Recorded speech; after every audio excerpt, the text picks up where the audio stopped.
I'm a busy guy. I'm teaching men how to fly, and you call me up here again. I don't like to bother you, Joe, but I'm pretty busy myself. That's why I sent for you. Pilot's heaven is getting too crowded. I can't accommodate them all. This place is getting as bad as a Washington hotel. Listen, Pete, I got troubles of my own. We're trying to win a war. Well, all I gotta say is that unless those pilots stop coming up here... All right. Okay. I'll go in and have a talk with the boys and see if they have any ideas. Now, Joe, remember, rules is rules. Oh, Joe, you ought to feel flattered just to be up here. You're a privileged character. You're the first live pilot that's ever seen these heavenly portals. Listen, Pete, I got a right to be up here. These are all my boys. I taught them all how to fly. Yeah, there they are. Know most of them by their first names. Bob, Dick, there's Pinky. They might have been great flyers, but they made mistakes. In their young enthusiasm, they just didn't pay much attention to the rules of flying safety. Yes, they were careless, thoughtless, tried reversing the field, didn't observe local traffic. Take Art there, getting a GI haircut a la heaven. He's up here because he didn't use his flaps correctly. Well, he's got plenty of time to think about it now.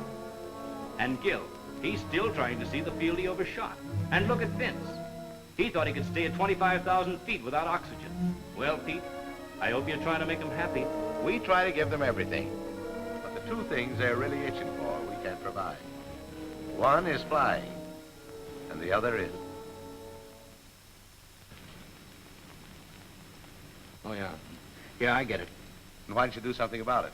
What kind of an instructor are you, anyhow? These boys keep coming up here, cluttering up the place. I get complaints from A4. They can't provide enough supplies. And the quartermaster's griping, too. Now, listen, Pete. I taught these boys all the rules. I gave it to them right out of the Bible. But they either got careless or they forgot. They had to learn the hard way. Now, you take number 0725257. You know how he landed up in pilot's heaven, Pete. It started when he was at Stanley Field. He was very conscientious at first. Then he began to relax. Result, the 8-ball. And here's how it all happened. One day he was coming in for a landing. Yup, made a perfect approach. Flew that airplane very skillfully. Had his eyes open, coming in great shape. Then his wheels touched the ground and he started rolling in. He thought the flight was over just because he was on the ground. So what did he do? He took off his earphones and began relaxing while his plane was still rolling. Mr. Nonchalant pulled his tie in place and, get this, unfastened his safety belt. Grabbed Form 1 even before the plane stopped. He forgot what every veteran flyer knows, that a landing is not finished until the wheels stop rolling.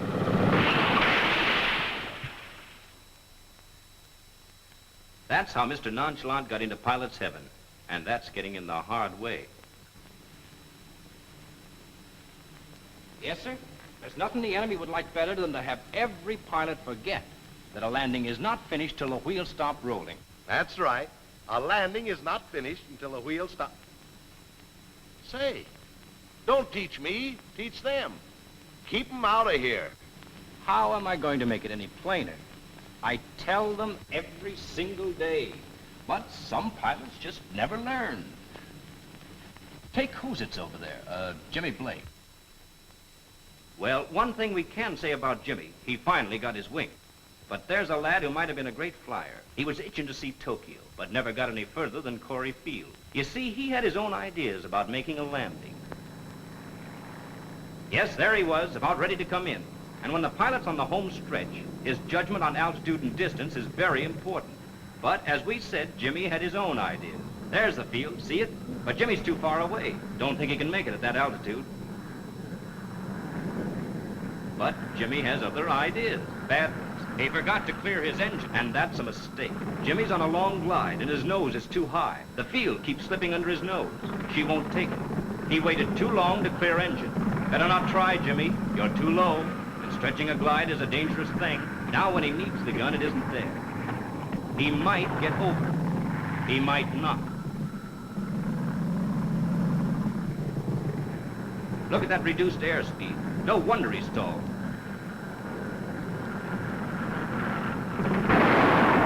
Hey, a crash!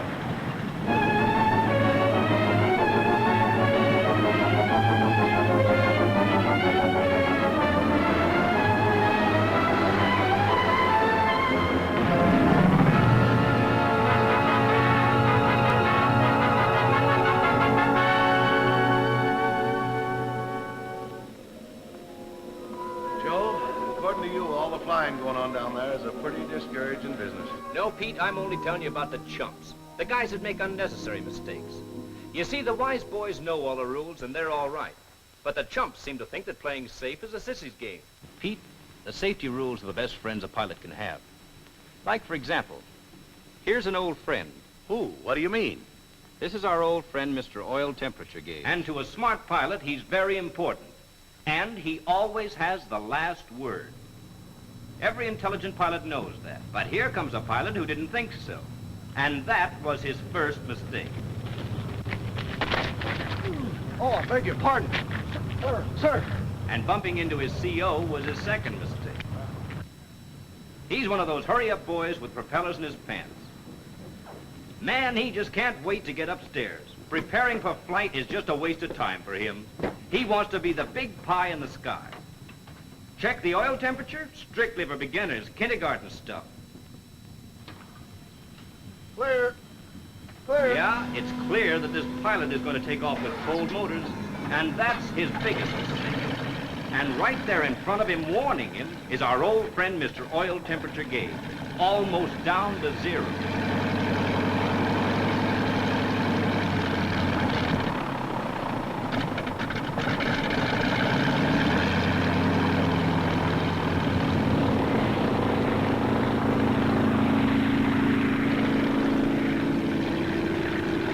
Hear that engine? Colder than a Russian winter. But a cold engine doesn't mean anything to a hot pilot like him. Or does it? Hey, something's up. Yeah, something's up all right, but it isn't your oil temperature gauge. There she goes, and he's too low to recover from that stall. Well, hold on, brother. It won't be long now.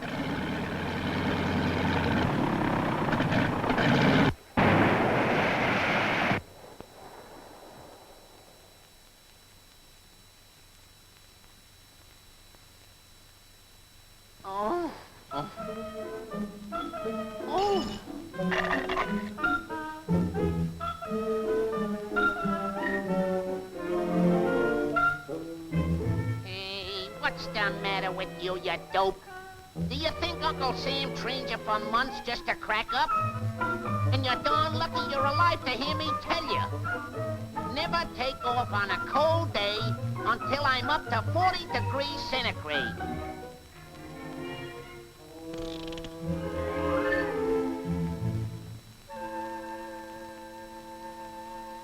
You see what I mean, Pete? The last word. And it's a wise word. Never take off until the engine is warmed up to 40 degrees centigrade. Oh, hello, Bob. How is it? How's the new hangar coming along, Bob? Fine, just fine. One more cloud, we'll have it all finished. I've just been telling St. Peter about those hurry boys. Oh, well, you must be talking about me then. Well, Bob... Oh, sure, I know. I was always in a hurry. But then one day, me and Charlie Sayers, you remember, we were delivering that B-24 job over to Marchfield. Yes, I remember. You and Charlie Sayers. That was a big moment for you, taking that B-24. The thrill of flying that sky giant really had you hopping. Well, of course, those four-motor jobs are exciting, but you've got to treat them with care. Your fingers were just itching for those controls. You couldn't bother about a little thing like a checklist. You were in the big time, king of the cockpit. Check form 1. Okay. Crew chief report. Okay. Seats, pedals, Okay. fuel cocks, cross feed valve. Okay, Skipper. Now, wait a minute. You'd better listen and check these things. Flight controls. Oh, come on. I know this routine by heart. We're off, brother, for the wide blue yonder. Okay, pilot. You asked for it. You're the king.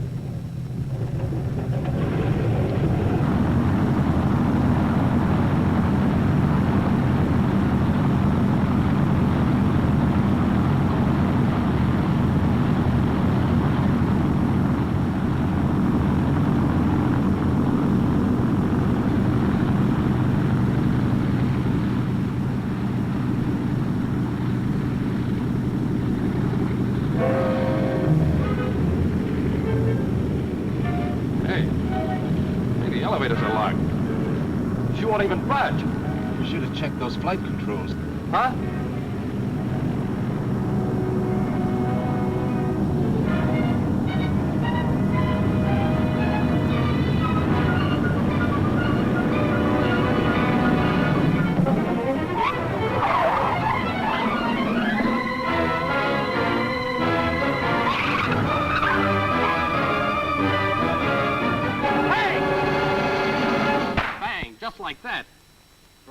smack. Look, Joe, if you run into any pals of mine, give them a tip for me, will you? Tell them to check that checklist, even if they've got $5,000. Check it. That's what I tell them now. Make your check or break your neck.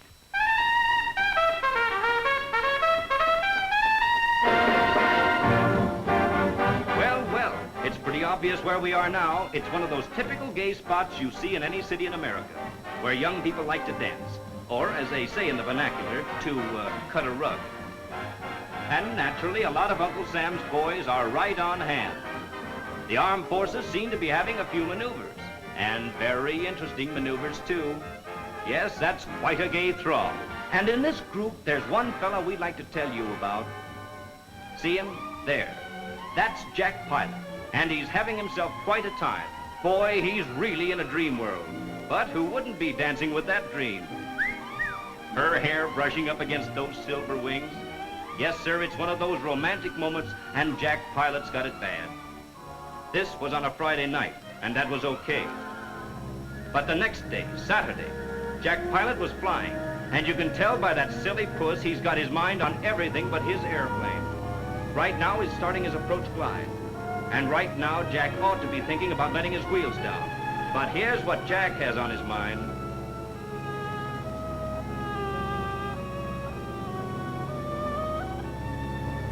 He put his flaps down all right, but his wheels are still up. He's so far out of this world, even the control tower can't get him. And that, my friends, is called doping off the dope.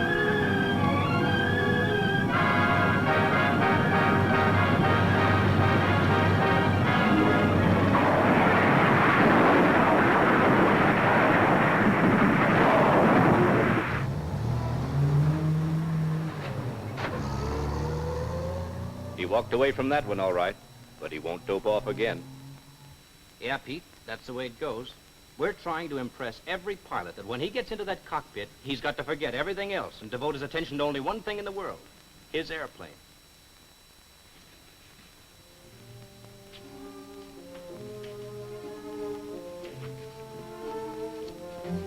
Got a match? Guess I ran out of fuel. Them lighters are the devil's doing. No, Pete, the lighters are okay, if you keep them filled with fuel. The same goes for a plane. Now look at Hank Smith there. You'd think he'd know better by this time. Thanks. But he's still out of gas. And there's no excuse for that. Let me tell you about Hank Smith. There he was, a flyer in a country with the greatest resources in the world.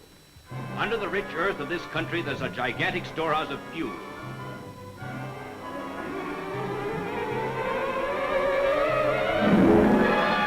The enemy would sacrifice 1 million men to get their mitts on it. Of course, maybe some folks only have an A car and have to skimp along on a few gallons of gas a week. But that's because we need every gallon of fuel for our fighting forces. For your airplane, for every plane in the sky. That maze of mechanisms, pipelines, tankers. From America's vast pool of resources, gasoline is piped, trucked, and railroaded to our airfields and theaters of operation. Billions of barrels of gas and oil so each crew can fly with safety and carry out its mission. So that each pilot can zoom through the sky and can stay in the sky. But this fella, Hank Smith, runs out of gas. How do you like that? Well, here's how it happened.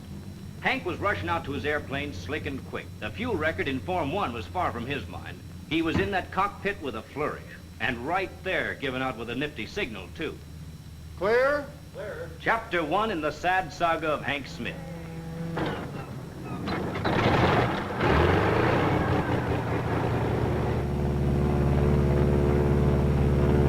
And now for Chapter 2. Hank is sitting in the sky like a regular flying jet. But Hank has overlooked a certain little thing. Yes, Form 1's in there, and if he'd checked Form 1, he would have seen that his gas tanks were nearly empty. But Hank didn't check Form 1. And maybe that's why his plane began to drop. Yeah, she's sort of drifting down.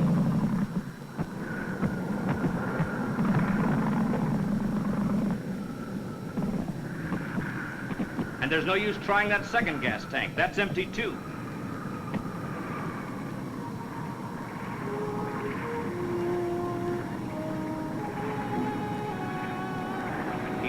on the downgrade. Poor old Hank with an empty tank. Throttle away, chum, it won't help. Down she goes, and where she lands, nobody knows. Ah, but much too late, he thinks of Form 1. He sees it in black and white, no gas. Look at that local scenery. That's not our idea of a convenient landing field, but he's hell-bent for it. Down, down, down.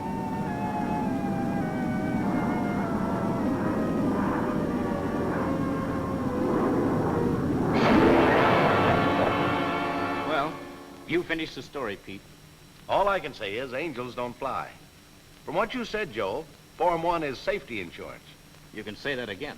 I certainly will say it again if it'll keep that crowd out of here. Your flying will be done if you don't check Form 1. And check it every time you get into your plane. Well, wait a minute. It can't always be just carelessness. Now, you take Carrie Jones over there. He's one of the most cautious pilots I ever entertained. Look how he plays gin rummy. Yeah, we called him Careful Carrie. And he was the same way in a plane. Oh, Carrie Jones is cautious, all right. He was one of my brightest lads. A swell flyer. Always used his head. I don't get it. If Jones had used his bean, how come the gentleman is a guest of mine? Well, that's just the point. It wasn't Carrie Jones. It was... Pilot McGuire, 14637 to Maxwell Tower. Yep, that's McGuire, all right, coming in for a landing. He's too high, but he's coming in just the same. Hey, that ground came right up and slapped him in the face.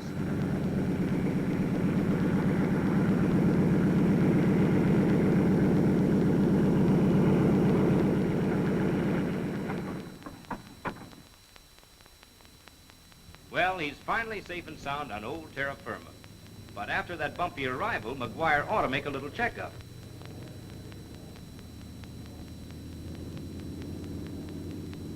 Aha, a sprung landing gear. Pardon me, sir. Is everything okay? Oh, yeah. Fine. Okay. Now there's a pilot full of foolish pride. He saw that he had damaged the landing gear. But it isn't always what you see that's important. It's what you don't see. And what McGuire didn't see was the injury to the wing. That's why he should go directly to the operations office and report the damage he had caused. That's the safest check. Report the damage.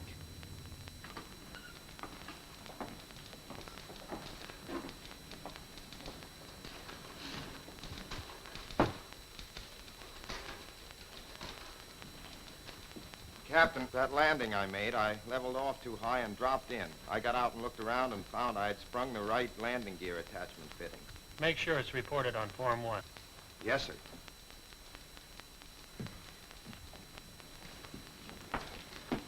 Yes, that's what McGuire should have done, but he didn't. Instead, he was too proud to go into the operations office. He was ashamed to admit the fact that he had damaged the landing gear with a clumsy landing. So what did he do? He wandered across the grounds, taking his time, came to the operations office, and decided to skip it. Yes, he just kept on nursing his pride and headed for his car. He's got a twinge of conscience, all right, and well, he should. There's no place in the Air Forces for a flyer who puts vanity before human lives. There's Carrie Jones, McGuire's pal. Hey, McGuire!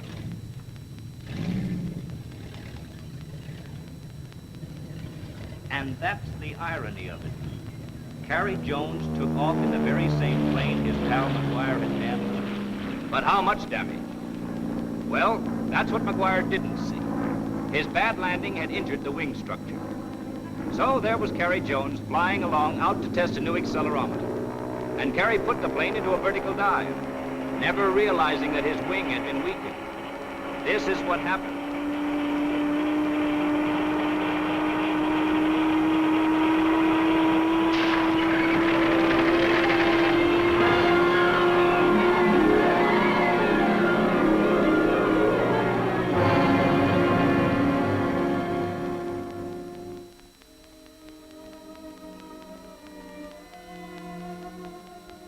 Yes, it was sabotage, all right. Carrie Jones was sabotaged by his best friend.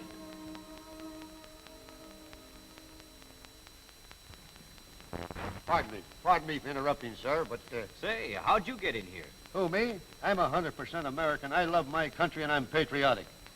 Confidentially, the draft board nailed me. What do you want, Angel? Would you please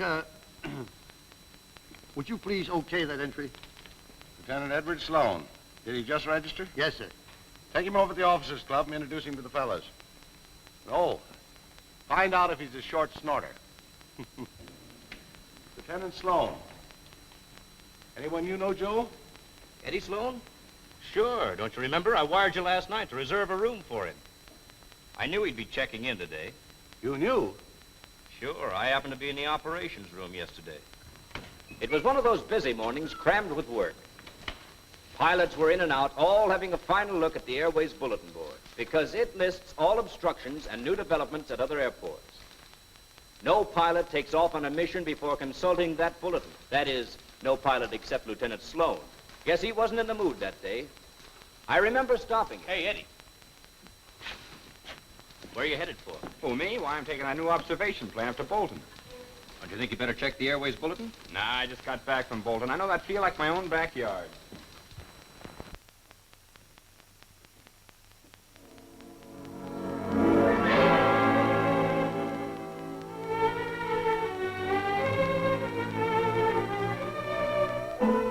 He knew that field like his own backyard.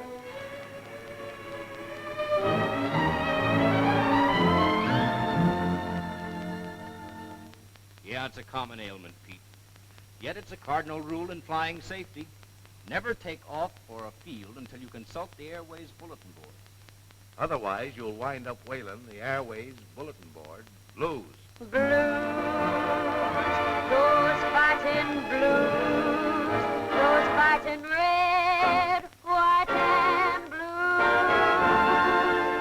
There's a guy in the sky and my heart's beside him. He's traveling high with my love to guide him. Even those devils that do, that's the red, white, and blue. What goes on? One minute we're in pilot's heaven. Now we're suddenly in the middle of a Broadway musical show. And every seat is filled. No, not every seat. Oh, yes, I remember. Pilot Andy Brown and his wife had tickets for tonight. But his tickets are in the box office just going to waste. Andy couldn't make it. Why? Because his carburetor iced up on him. And if you don't believe it, look who's come to the show in Andy's place. It's Mr. Carburetor himself. You see, Andy forgot to check his carburetor temperature gauge. And that's why Mr. Carburetor is still shedding icicles. Now listen to what he has to say. If I was running this show, here's what the next act would be. Gentlemen, there will be fewer carburetor icing casualties if you'll just remember that this gauge is your friend to warn you of possible icing conditions. A carburetor is in effect a small refrigeration. Ice may form in its throat at outside air temperatures as high as 29 degrees centigrade, particularly if the air is moist. But ice will surely form if the temperature within the throat of the carburetor is in the vicinity of freezing. The danger zone lies between the minus 10 degrees and 3 degrees centigrade, and is marked in red on most instruments in use. The desirable carburetor air temperature is just above the danger zone, between 3 degrees and 5 degrees centigrade, and is usually marked in green. While any temperatures above 3 degrees are safe, it is best to bear in mind that higher carburetor temperatures are not desirable due to the loss of volumetric efficiency. You got it? Okay, remember it. Come over here, Joe. Looks bad. Looks like I'm going to have another tenant. One of your pilots is going to get himself into trouble. I don't like his attitude. Have a look, Joe. This is a handy gadget you got here, Pete. Make a nice bomb sight.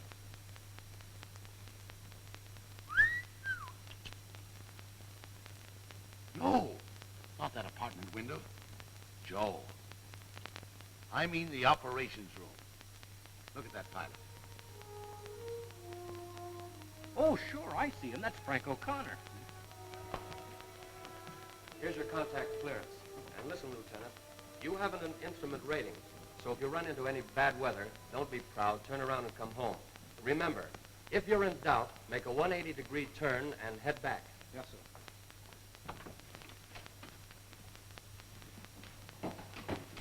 Did you pipe that fair weather pilot telling me? I can handle this. Yeah, he can handle this. Sure, nothing to it. A mighty confident lad.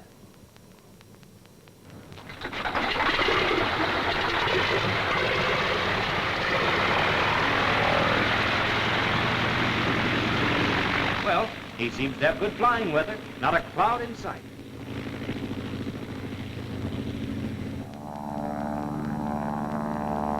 Say, take a look at that sky now. Those are mighty interesting cloud formations, all right. Looks like Frank is going to have him a little radio music.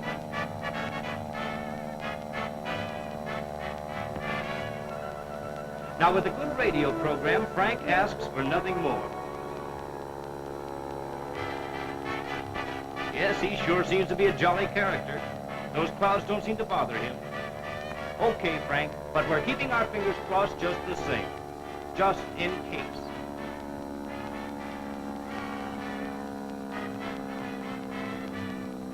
Yep, sure enough, looks like a little bad weather is in the neighborhood.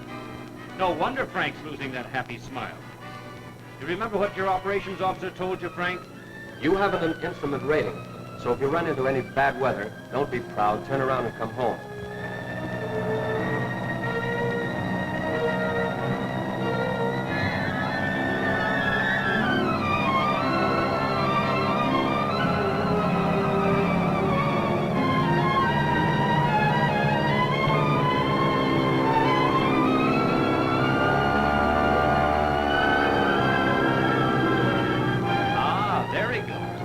Decided to make the turn and head home, but he waited too long.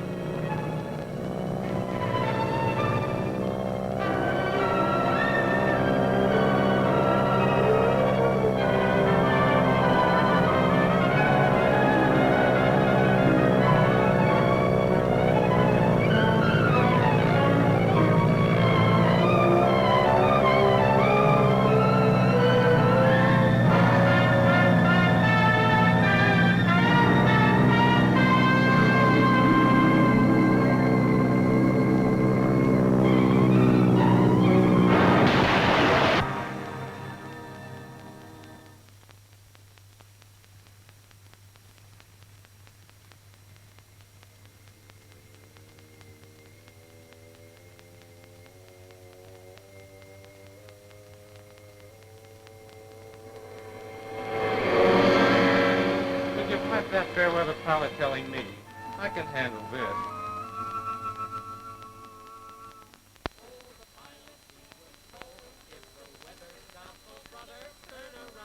Turn around, use your beam. It went in one ear and directly out the other. 'Cause there wasn't a thing in between. No, he was bold. He was bold. He was bold. He was bold. Now they're scraping his plane off the trees. So if you want to grow old, better do as you're told. Turn at 180 degrees.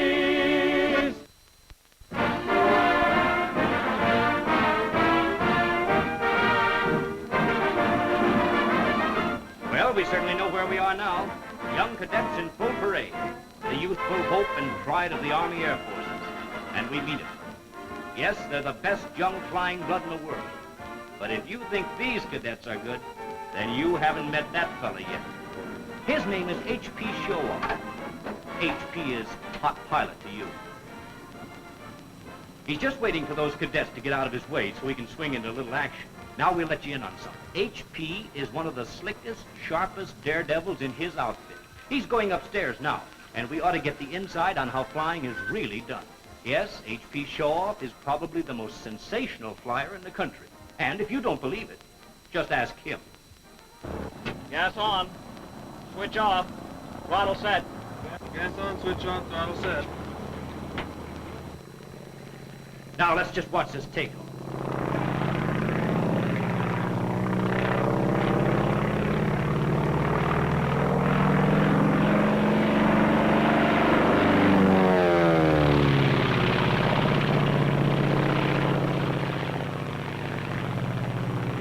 He's diving back on the airport just in case some of the boys didn't see him the first time.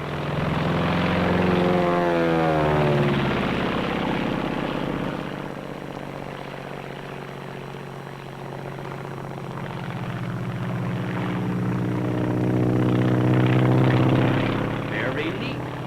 And what do you suppose is next? Tricks at low altitude? That's dangerous. Guess he's one of those pilots with a bag full of luck. Looks like HP has something else up his sleeve. Yup, those trees down there are a great temptation. He just can't resist it. Head hopping is his meat. Ah, going to pick him a few oranges. Then back to tree trimming. And now, just for a laugh, he's dusting off some peach trees. Brother, he's close enough to feel them.